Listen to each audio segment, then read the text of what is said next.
ஆம், 2022ஆம் ஆண்டு சட்டமன்ற தேர்தலில் ஏற்பட்ட பின்னடைவுக்கு பிறகு மீண்டும் உத்தரப்பிரதேச அரசியலில் பிரியங்கா காந்தியை முன்னிலைப்படுத்த காங்கிரஸ் கட்சி தயாராகி வருகிறது. இன்று ஜனவரி 12, 2026இல் அவரது பிறந்த நாளை முன்னிட்டு உத்தரப்பிரதேச காங்கிரஸ் மாநிலம் தழுவிய பிரம்மாண்டமான 2 முக்கிய திட்டங்களை அறிவித்துள்ளது. அரசியல் ரீதியாக பிரியங்கா காந்திக்கு இது ஒரு முக்கியமான மீள் வருகையாக பார்க்கப்படுகிறது. உத்தரப்பிரதேச காங்கிரஸ் பிரியங்கா காந்தி பிறந்த நாளில் அதிரடி திட்டங்கள். வணக்கம். 2022 தோல்விக்கு பிறகு உத்தரப்பிரதேச அரசியலிலிருந்து ஒதுங்கியிருந்த பிரியங்கா காந்தி இப்போது மீண்டும் மாநில அரசியலின் மையப்புள்ளியாக மாறியுள்ளார். இன்று அவரது பிறந்த நாளை முன்னிட்டு 2027 சட்டமன்ற தேர்தலை குறிவைத்து பரிவர்த்தன் பிரதிஜ்ஞை, மாற்றத்திற்கான உறுதிமொழி உள்ளிட்ட முக்கிய திட்டங்களை காங்கிரஸ் கட்சி தொடங்கியுள்ளது. 1. 100 நாள் மக்கள் தொடர்பு திட்டம். இன்று முதல் அடுத்த 100 நாட்களுக்கு மாநிலம் முழுவதும் தீவிர மக்கள் தொடர்பு பணிகளை மேற்கொள்ள UP2H காங்கிரஸ் திட்டமிட்டுள்ளது. நோக்கம்: கிராமப்புறங்களில் உள்ள அடித்தட்டு மக்களை சென்றடைவது. செயல்பாடுகள்: மகா பஞ்சாயத்துகள், மாவட்ட அளவிலான மாநாடுகள் மற்றும் தெருமுனை கூட்டங்கள் நுக்கட் சபாஸ் மூலம் காங்கிரஸ் கட்சியின் கொள்கைகளை பரப்புதல்.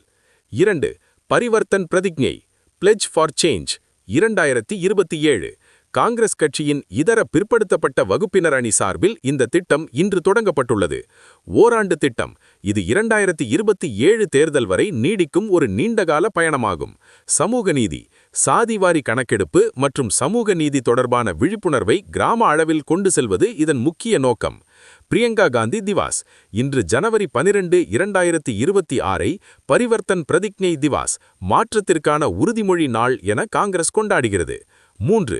பிரியங்கா காந்தியின் தற்போதைய அரசியல் நிலை.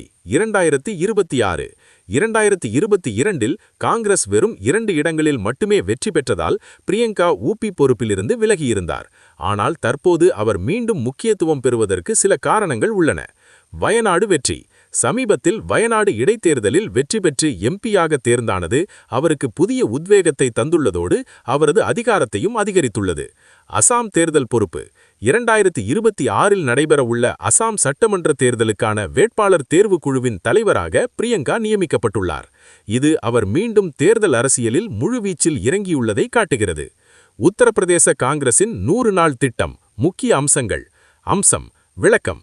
துவக்க நாள் ஜனவரி 12, 2026. முக்கிய இலக்கு: சேவ் நரேகா மற்றும் கிராமப்புற வேலைவாய்ப்பு. அரசியல் வியூகம்: சமாஜ்வாதி கட்சியுடன் கூட்டணி இருந்தாலும் காங்கிரசின் தனிப்பட்ட பலத்தை அதிகரித்தல். தலைமை: அஜய் ராய், உத்தரப்பிரதேச காங்கிரஸ் தலைவர் மற்றும் மாநிலத்தின் 20 முக்கிய மாவட்ட பொறுப்பாளர்கள்.